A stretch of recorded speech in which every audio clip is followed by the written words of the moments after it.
আমি তুলতে চেষ্টা করতেই পারি। ওইখানে আটকে দেই।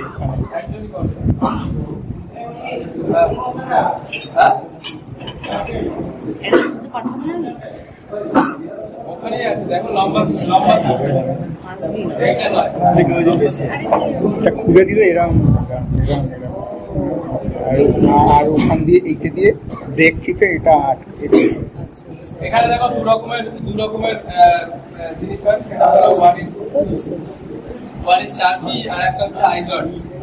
এই যে চারপি আর আইজট, চারপির ক্ষেত্রে দেখো এই যে আচ্ছা এখানে মজার বিষয় দেখো এই যে এই পেন্ডুলামের মতো এই হ্যামারটা অফলাইন এই যে উপরে যেই তুললাম এর ভেতরে একটা স্টোরড এনার্জি হবে। এই ক্ষেত্রে যখন আছে এর ভেতরে স্টোরড এনার্জি হচ্ছে 300 জুল। ওকে, এটার হচ্ছে চারপি করছে, চারপির অ্যাঙ্গেল দেখো এটা আইজনের ক্ষেত্রে এরকম হয়ে যায় 90 ডিগ্রি, তাহলে হচ্ছে কমে থাকবে, সেই ক্ষেত্রে হচ্ছে 170 জুল। ঠিক আছে, তো আমরা এটাকে এখানে লাগাবো, তার আগে আরে এই কাটা আছে। ঠিক আছে, এবারে এটা থাকতেই হবে স্যার। নসটা দেখে ওইখানটা উইক জোন থাকবে, ওখানটাই ভাঙবে আর কি। মানে বেসিক্যালি একটা ট্রাইঅ্যাক্সিয়াল স্ট্রেস জেনারেট হবে। হ্যালো হ্যাঁ ওই ছোট এই সাইজটা কখনো কোন সাইজ ঠিক আছে। আর চারটির ক্ষেত্রে হবে বোথ সিম্পলি হরাইজন্টালি প্লেস করা থাকবে।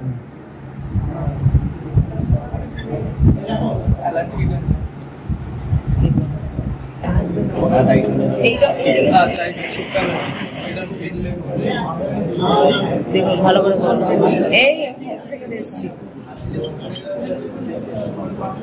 এই দেখো ওইখানে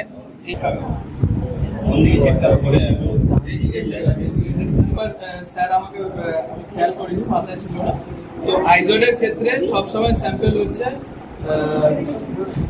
ওয়ান এন্ড ফিক্স হবে, অ্যানাদার এন্ড ফ্রি হবে, আর এখানে সিম্পলি সাপোর্টেড দু সাইডে হবে। ঠিক আছে, এই ক্ষেত্রে দেখো এর স্টোরড এনার্জি ক্যালকুলেট করে অলরেডি বলা আছে 300 জুল চারপির ক্ষেত্রে। আর আইজোডের ক্ষেত্রে এই এখানে তখন এই হ্যামারটা বা স্ট্রাইকারটা এখানে চলে আসবে 90 ডিগ্রি, তাহলে এই ভ্যালুটা এইচ এর ভ্যালুটা কমে যাবে, সেই ক্ষেত্রে হচ্ছে 170 চলে আসবে। ঠিক আছে, এবার একটা জিনিস আছে, যখন ওরা ওটাকে ক্যান্টিলিভার রেখেছিল তখন এই সাইড দিয়ে নসটা দেখতে পাচ্ছিল, অ্যাঙ্গেলটাও চেঞ্জ করা হয়। আইজনের ক্ষেত্রে আমি যদি জাস্ট শুধু এই আর্মটাকে নিয়ে এসে এখানে 90 ডিগ্রি করে দিলাম, সেইটা নয় কিন্তু। ঠিক আছে, তো সেই ক্ষেত্রে এখানে যে স্ট্রাইকারটা ছিল আইজর এই চারটির ক্ষেত্রে ধরো এখন এইরকম আছে, স্ট্রাইকারটা যদি এখানে এসে ভাঙে, ঠিক আছে, আমরা যখন ওই লাঠিটা আমরা যখন ভাঙি, ভালো করে ভেবে দেখো, আমরা কি এইদিকে ফোর্স দিই, এইদিকে ফোর্স দিই, উল্টো দিকে ফোর্স দেবো, না তবে না এখানে স্ট্রেসটা পড়বে,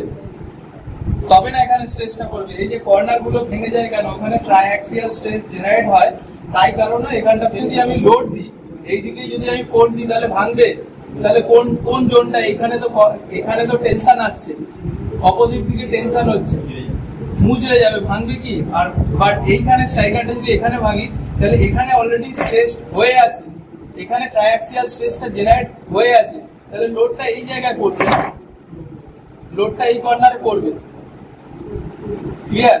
আর এইরকম ভাবে যখন 90 ডিগ্রি হবে, ভালো করে ভেবে দেখো, স্ট্রাইকারটা এখানে হিট করছে, তো লোডটা এখানে পড়বে না, আমি উল্টো দিকে করে যদি রাখি তাহলে লোডটা তো এই দিকে পড়বে।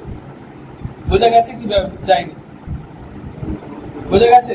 তাহলে এখানে দেখো এখন নসটা যেটা আছে, নসটা ঠিক উল্টো দিকে আছে, ঠিক আছে, স্ট্রাইকারের উল্টো দিকে আছে। তো আমি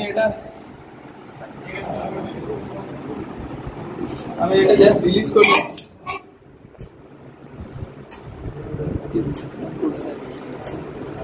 ওইখানে ব্রেক আছে, আস্তে আস্তে করে ওটা এ করা যায়, হ্যাঁ, হ্যান্ড ব্রেক আছে।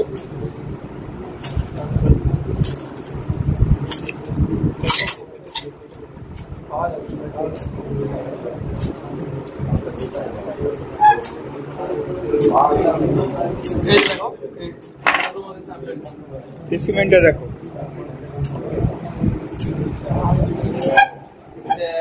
এইটা যদি আমি এখন তুলে এখানে লাগাই, আর এইখানে আমি বলেছি যে according to the specification already 300 joule of এখানে অলরেডি স্টোরড এনার্জি আছে।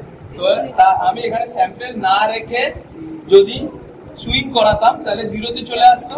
বাট এক্ষুনি কেউ লক্ষ্য করেছিল যে 30-তে এসেছিল, মানে কি ও কি করেছিল এনার্জিটা ও ওই ভাঙার আগে অবধি, ভালো করে ভেবে দেখো, ভাঙার আগে অবধি ও অতটা এনার্জি ও রেজিস্ট করেছে, ঠিক আছে তাই না?